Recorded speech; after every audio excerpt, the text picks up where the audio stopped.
யோசிக்காத life time settlement. யோசிக்காத life time settlement.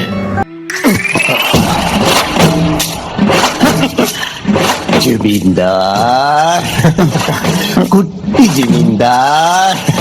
Life time செட்டில்மெண்ட்ரா தம்பி, லைஃப் டைம் செட்டில்மெண்ட்னு சொல்லி பாய புடுங்கி பார்க்க போட வச்சிட்டீங்களடி. ஆமா, அந்த கோஸ்ட் இங்கதான் எங்கேயோ சுத்திக்கிட்டு இருக்கா, ஆனா என் கண்ணில் மாட்ட மாட்டானே.